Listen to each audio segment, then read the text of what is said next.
자, 지금 어제 트럼프가 시진핑을 적이라고 했다 말이 보도되기 시작하면서 아시아의 금융시장이 그제 막 세게 얻어맞았습니다. 자, 23일 날 트럼프가 미국 시간으로 시진핑을 적으로 칭하며 중국산 제품에 대해서 5% 관세를 매기겠다. 이렇게 이제 이야기를 했지요. 그러자 말자 지금 어제 이 한국의 주식 그 다음에 환율 시장이 야단이 났습니다. 그래서 코스피도 어제 하락했고 코스닥도 지금 아주 빠졌죠. 자, 이달 들어 코스피에서 2조 한 2천억 이상을 매도를 했어요.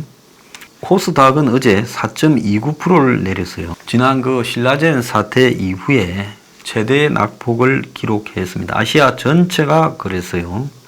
자, 그러다가 트럼프가 다시 또 지금 중국과 또 무역 협상을 재개했는데요. 그러니까 오늘은 조금 올라가고 있습니다. 그래서 트럼프 한마디에 지금 한국의 정권 시장이 요동을 치고 환율 시장이 요동을 치고 있는데요. 자, 가면 갈수록 지금 이런 불확실성이 점점 사태가 악화되면서 심화될 거다. 그래서 안전자산이 선호된다 하면서 달러 이어 엔도 사재고 있다. 지금 이런 이야기가 지금 한간에 날립니다. 그런데 중국의 위안화는 지금 끝도 모르게 빠지고 있다라고 지금 나오고 있는데요. 한때 1달러 7위안이 절대 안 넘는다 그랬는데 지금 7.1858 위안을 기록하고 있습니다. 2008년 2월 이후에 그냥 최고치에 지금 그런 하락세인데요. 자, 그런데 위안화가 흔들리면서 한국의 원화가 위안화하고 지금 같이 연동되어 가지고 늘뛰고 있다는 겁니다. 그래서 위안화와 한국의 원화가 기본적으로 지금 페어 트레이딩 통화가 되고 있다. 즉 짝을 맞춰서 거래되고 있다는 겁니다. 그래서 딜러의 관점에서 보면 원화가 위안화보다는 비용이 낮은 상태고 한국이 투자 포트폴리오에서 범중화권 신흥국으로 간주되다 보니까 문제가 생기면 같은 방향으로 움직인다는 겁니다. 참 이것도 기가 찬 이야기라고 봅니다. 자, 트럼프 입에 의해서 지금 세계 이 환율 시장과 정권 시장이 난리를 치고 있는데 이 원화가 계속 지금 흔들리고 있어요. 자, 이 부분에 대해 지금 앞으로 지금 이제 시작이에요. 내년 대선까지 얼마나 미국과 중국이 싸웠다 화해했다 싸웠다 화해했다를 치고받을지 지금 답이 나오지 않고 있습니다. 자, 그러니까 지금 트럼프 독주에 미국 경제의 불확실성이 굉장히 심해지고 있다. 미국 달러가 지배적인 기축 통화로 이렇게 지금 세계를 지배해 왔는데, 자, 이런 것이 지금 글로벌 경제의 안정성을 해치고 있다. 달러를 대체할 돈을 만들어야 된다. 하고 지금 영국의 중앙은행 총재가 이야기를 했습니다. 자, 시장에서 트럼프가 자꾸 말로 가지고 이랬다 저랬다 할 때마다 지금 그리고 또 무역 정책이 조변 석계로 변할 때마다 달러의 지위가 흔들리고 있다. 지금 이런 이야기입니다. 그래서 글로벌 통화 시스템에 대한 미국의 지배를 지금 재검토해야 된다. IMF에서 그런 이야기가 나오고 있고요. 무역 전쟁의 불확실성이 너무 커가지고 기존에 우리가 어떤 통화, 미국의 통화에 대해서 가지고 있던 관점을 좀 바꿔야 될 거다. 이런 이야기를 하고도 있습니다. 기존의 선진국이 경제 상황에 체제 변환이 일어나고 있는데, 그런데 이것은 기존에 우리가 가져왔던 세계 경제에 대한 일반적인 사고가 틀렸다는 것을 의미한다. 자, 그래서 지금 초저금리가 전 세계적으로 다시 되돌아가고 있는데 각국의 중앙은행이 금리를 인하해도 그것이 경제 호황을 가져오지 못하고 있다는 걸 알아야 된다. 즉 금리를 내리면 경기가 좀 부양이 되는데 지금 그러지 않는 현상이 나타나고 있다는 거고, 트럼프가 최근의 행보에 따라 미중 간의 협상을 통해 지금 미중 무역 분쟁을 마무리 지을 거라는 이런 기대가 줄어들면서 기업들이 매우 장기적으로 불확실해지면서 투자를 회피하고 있다. 세계 최대 리스크가 미중 무역 전쟁에서 이제는 트럼프발 불확실성, 하도 이랬다 저랬다 말을 하면서 흔들어 제끼는 겁니다.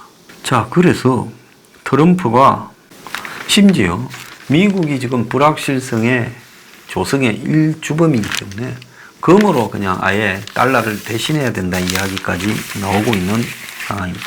매우요, 세계 경제가 지금 굉장히 불확실성. 이제 세계 경제에 대해서 여태까지의 원칙이나 법칙이 무의미하다라고 봐야 되는 겁니다. 자유시장 경제 무너졌어요. 세계화 무너졌어요. 미국이라는 나라가 가지는 한마디로 2차 대전 전후 이후에 지금 이 WTO 체제에 이르기까지, 가트부터 WTO 체제에 이르기까지의 모든 패러다임이 다 무시되고 있다는 겁니다. 자, 미국이 미국답지 않게 행동하는 속에서 이제 미국과 더불어서 전후 무역 안보를, 경제를 다 의존해서 성장해왔던 한국 같은 경우에는 지금 세계 최고의 개방도, 즉 한국이 FTA 맺은 나라가 제일 많지 않습니까? 세계에서. 그럼 이런 한국 같은 위치에서 부딪힐 위험이 개방된 만큼 더 위험이 높아졌다는 부분에 대해 문재인 정권이 지금 세계에서 일어나고 있는 이런 경제적인 변화 양상에 대해 이해라도 하고 있는지 저는 의문이에요. 이해를 하고 있다면 지소미아 파기 같은 일부러 경제에 영향을 미칠 수 있는 위험적인 수단을 쓰지 않겠죠. 지소미아 파기는요, 앞으로 미국으로 하여금 한국에 경제적인 보복을 할 수 있는 소지를 굉장히 많이 가져왔다 보고 있습니다. 미국 자본의 이탈이라든지 더 나아가서 관세의 부과, 세컨더리 보이콧 이런 부분에서 엄청난 지금 위험 요소를 가져왔고, 또 더 나아가서 미국 자본이 결국은 미군의 일부 이동, 지 변동에 따라서 한국의 안보가 매우 흔들린다라고 판단하면서 그들이 지금 밖으로 나가게 되면서 한국의 지금 시장 자체를 흔드는 요인으로도 작용할 소지가 생겼다는 겁니다. 자, 이 와중에요, 정권은 내년에 일시적인 적자를 감수하고도 513억에, 한때는 530억 이야기가 나왔습니다만은 513억의 재정 적자를 감내한 슈퍼 예산을 갖다가 편성한다고 발표를 했습니다. 올해보다 9% 증가한 예산을 갖다가 이렇게 만들겠다. 그런데 내년에는 결국은 좀 적자로 할 수밖에 없을 거다. 지금 세입이 줄어들고 있으니 빚을 내서 내년 예산을 513조로 만들겠다. 그래서 빚을 얼마를 내야 될지 지금 올 하반기에 들어오는 세수를 보면 답이 좀 나올 거라고 보고 있는데요. 자, 그럼 이런 속에서 세금을 직접 내거나 준조세라는 게 뭡니까? 결국 의료보험이나 국민연금 같은 준조세, 이 부담이요, 우리가 어느덧 26.8%가 됐습니다. 몇 년 전만 해도 21%, 2% 했었는데요.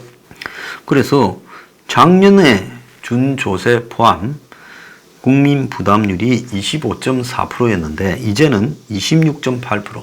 그러니까 우리가 100원을 벌면 26.8원을 세금으로 내야 된다는 겁니다. 자, 국민 부담률이라는 것은 국민이 낸 세금에 국민연금, 건강보험 등을 포함해서 내는 거예요. 그래서 이런 금액이 GDP에서 차지하는 비율을 말하는 건데, 국민 부담률이 올랐다는 것은 국민이 낼 돈이 그만큼 올라갔다라는 것을 의미하는 겁니다.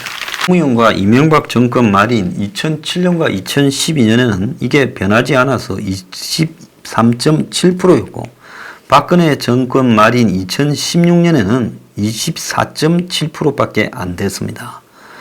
그런데 이것이 불과 2년 만에 26.8%로 올랐다는 것은 문재인 정권 출범 이후에 그만큼 세금과 그리고 부동산세, 그리고 건강보험 등을 많이 올렸다라는 겁니다.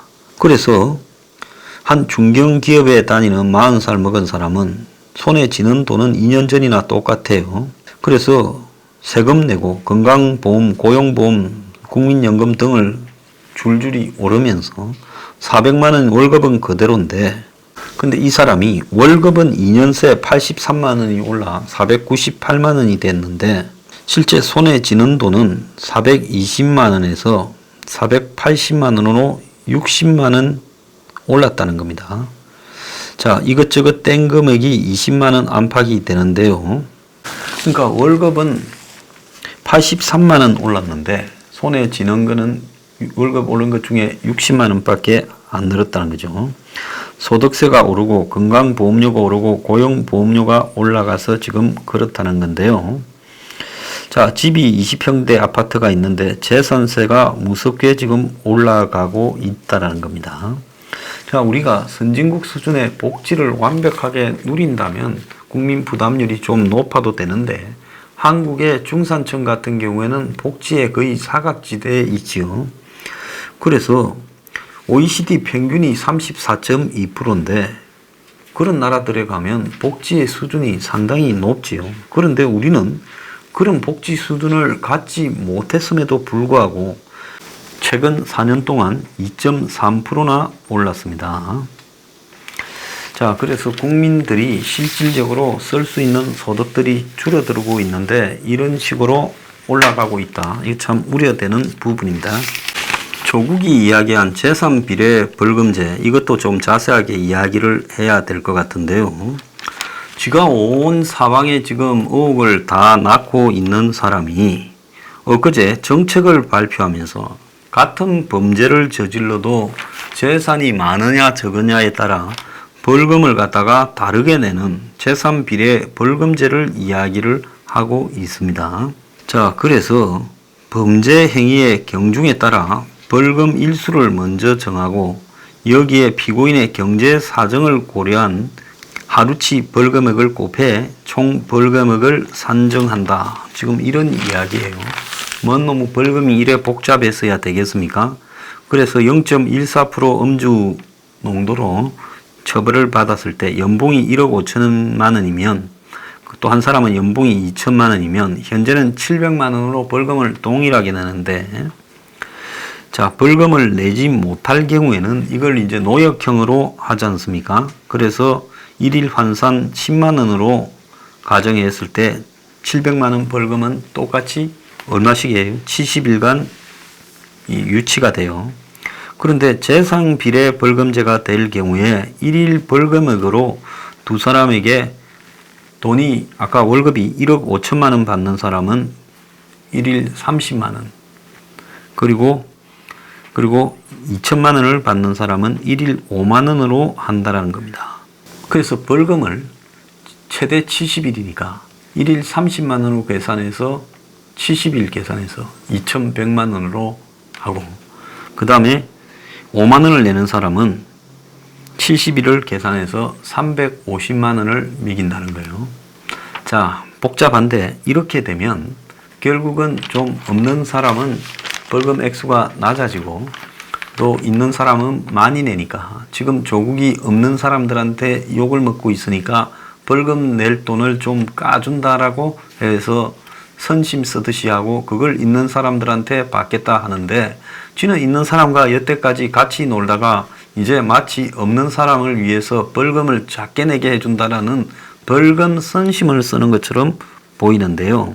자, 2014년에도 일수 벌금제라는 것이 이렇게 도입되려 하다가 안 됐는데, 당시 변협이 그 경제력을 누가 조사해야 될지, 제출된 자료에 이의가 있을 때는 어떻게 대응할지 등 이 형벌 체계에 혼란만 불어일으킬 이런 부분을 하지 마라, 이렇게 됐다고 합니다.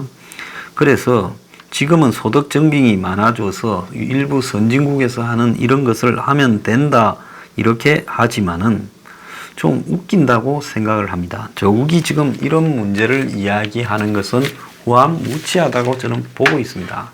그래서 이런 헛소리 하지 말고요. 자기가 지은 죄에 대해서 먼저 처벌이나 좀 받았으면 좋겠고, 조국의 지은 죄는 벌금이 아니라 그냥 인신으로 받았으면 좋겠다는 게 제 생각입니다. 내년에 의료보험료 때문에 지금 다들 난리인데 3.2%나 또 인상을 한다는 겁니다. 자, 혜택이 얼마나 늘었다고 내년에 의료보험료를 또 이렇게 인상을 합니까? 자, 문재인 케어가 공짜가 아니라는 걸 요즘 슬슬 실감을 할 텐데요. 자, 앞으로 얼마나 이제 더 올라야 전부 국민들이 그냥 의료보험료 올리지 말고 옛날만큼의 혜택으로 되돌아가 주라고 할지 모르겠습니다.